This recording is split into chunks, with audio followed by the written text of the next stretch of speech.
ہندوستان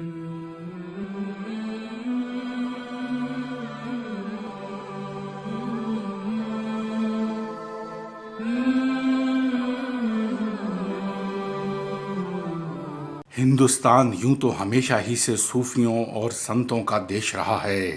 روحانیت یہاں کے خمیر میں خوب اچھی طرح بسی ہوئی ہے۔ ان صوفی سنتوں نے یہاں کے رہنے والوں کو ہمیشہ اپنی فیوز و برکات سے نوازا ہے، اور ان سے ایسی کرامات سرزد ہوئی ہیں جنہیں دیکھ کر اہل دنیا دنگ رہ گئے۔ موجودہ دور میں بھی ایسے بہت سے صاحب کرامات بزرگ ہوئے ہیں۔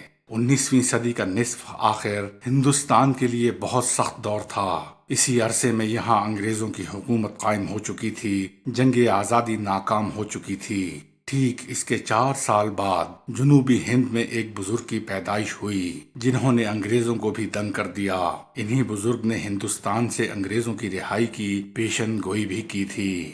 حضرت بابا تاج الدین رحمت اللہ علیہ کا شمار بھی انہی اولیاء کرام کے زمرے میں آتا ہے جنہوں نے دین کی خدمت کی خاطر زندگی کی آسائشیں تج دیں، اور جنہوں نے حقوق العباد ادا کرنے میں ایک ایسی مثالی زندگی گزاری جو ہر مسلمان کے لیے قابل تعظیم و تکریم ہے۔ حضور سیدنا بابا تاج الدین رحمت اللہ علیہ کی پیدائش 21 جنوری 1861 بمطابق 5 رجب 1279 ہجری بروز پیر ناگپور کے قریب کامٹی میں ہوئی، جو ناگپور سے 15 کلومیٹر کے فاصلے پر آباد ہے۔ ان دنوں کامٹی انگریزی فوج کی چھاونی ہوا کرتی تھی۔ آپ کے والد سید بدر الدین فوج میں صوبیدار تھے۔ پیدائش کے وقت عام طور سے بچے روتے ہوئے پیدا ہوتے ہیں، مگر بابا تاج الدین پیدائش کے بعد بھی خاموش رہے۔ وہاں موجود عورتوں نے سمجھا کہ بچہ مردہ پیدا ہوا ہے، چنانچہ ان کو رلانے کے لیے طرح طرح کی ترکیبیں کی گئیں۔ ان کی پیشانی اور رانوں پر داغ دیے گئے۔ تب آپ تھوڑا رو کر پھر چپ ہو گئے۔ یہ داغ آپ کے جسم مبارک پر آخر عمر تک نمایاں رہے۔ آپ رحمت اللہ علیہ کا سلسلہ نسب سیدنا امام حسن عسکری رضی اللہ تعالی عنہ سے ملتا ہے۔ حضرت امام حسن عسکری رضی اللہ تعالی عنہ کے پوتے سید عبداللہ عرب سے آ کر مدراس، جو موجودہ چنائے کہلاتا ہے، وہاں مقیم ہوئے، اور آپ کی اولاد مدراس اور اطراف مدراس میں پھیلی۔ حضرت بابا تاج الدین کے آباء و اجداد کولار میں بس گئے۔ آپ ہی کے خاندان کی وجہ سے یہ علاقہ کولار شریف کہلاتا ہے۔ اس خاندان میں کئی بزرگ ولی کامل ہوئے۔ آپ کے والد بزرگوار ملازمت کے سلسلے میں کامٹی میں آ کر آباد ہو گئے تھے۔ آپ کی والدہ ماجدہ کریم بی صاحبہ مدراسی پلٹن کے صوبیدار شیخ میراسی صاحب کی صاحبزادی تھیں۔ مشہور ہے کہ آپ کی والدہ ماجدہ بھی پیدائش کے وقت نہیں روئی تھیں، اس لیے انہیں مردہ سمجھ کر گھوڑے پر ڈال دیا گیا تھا، اس لیے انہیں گھورن بی بھی کہتے تھے۔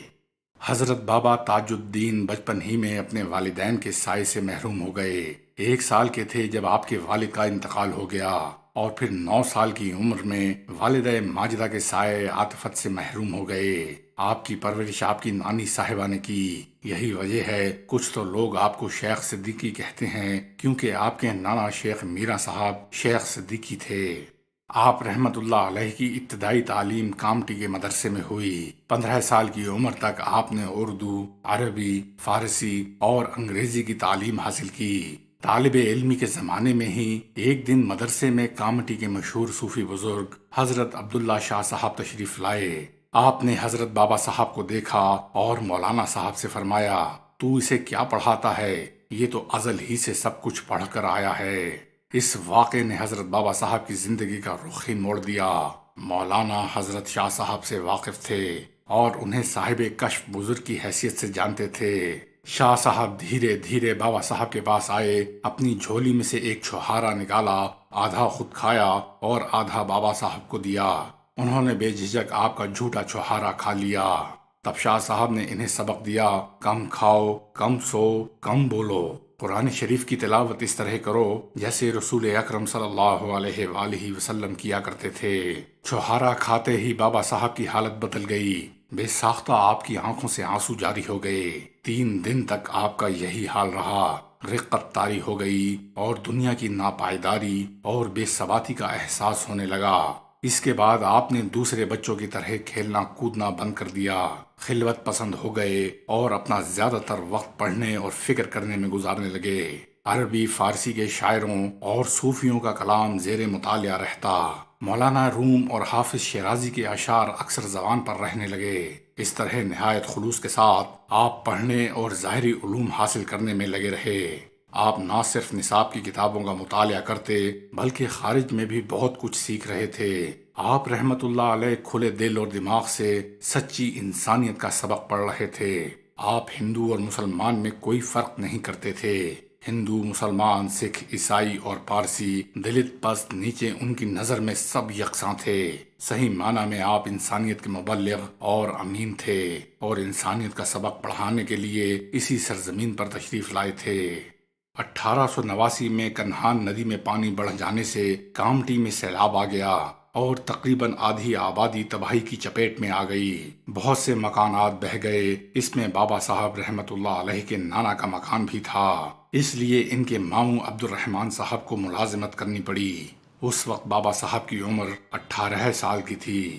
آپ کے ماموں صاحب نے آپ کو فوج میں بھرتی ہونے کی صلاح دی، مگر نانی کی محبت آڑے آئی اور آپ فوج میں جاتے جاتے رک گئے۔